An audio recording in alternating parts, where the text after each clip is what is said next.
I've been a Nintendo boy most of my life, so aside from a few years when I had a Sega Mega Drive, anything that wasn't released on a Nintendo console usually passed me by, but my flatmate is a PlayStation boy, so I've been able to try out a few things that I wasn't able to before, and one of the things he recommended rather highly was the BioShock trilogy. I don't play that many FPSs, but I'd heard a lot of good reviews about the BioShock games, and they were on my list of games I'd like to play, so I borrowed his PS3 and gave them a go. The games have been ported to the PS4 and apparently a fourth game is in development, but for this I'll be taking a brief look at the first game for the PS3. All I knew about the game going in was it takes place in some underwater dystopia and you fight crazy people. To try and briefly sum up the plot, you play as Jack, whose plane crashed and he found himself in an underwater town called Rapture. It was built and run by Andrew Ryan, and leeches were discovered that contain a substance called Adam which changes people's DNA and gives them power. It's the fight for Adam that caused the people to go nuts and subsequently the downfall of Rapture. It starts off as you just trying to survive and find a way back to civilization. You're guided around by a guy called Atlas, but the true cause of this devastation and what went on in Rapture gradually becomes apparent.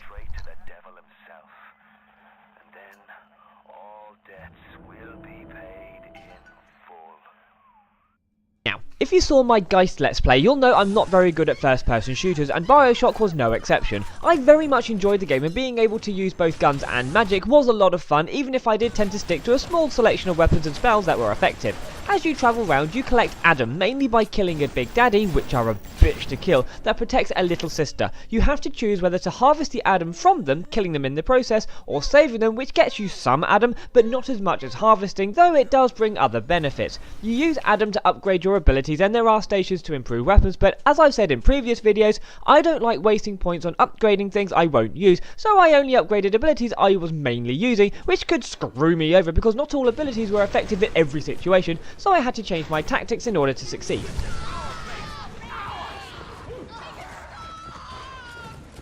There's a fair amount of exploring to do, and I spent hours running around to see what shiny objects were hidden away. The game wasn't as scary as other reviews had made it out to be, but it certainly had its creepy moments. The only part that got annoying was the hacking mechanic. It was great being able to hack a machine gun to make it help me out, or a safe to get even more shiny objects, but the damn pipe tile swapping game could be ridiculous, to the point several times it was actually impossible to complete due to the random placement of some of the tiles. The final boss was also a little underwhelming, but I won't ruin anything about it, as the ending to the story is actually really good.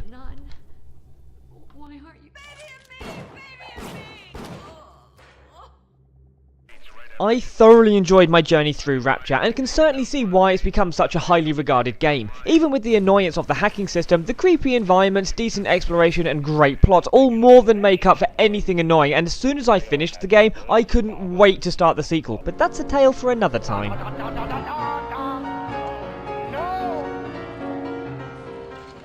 Oh God, you sick fuck, let me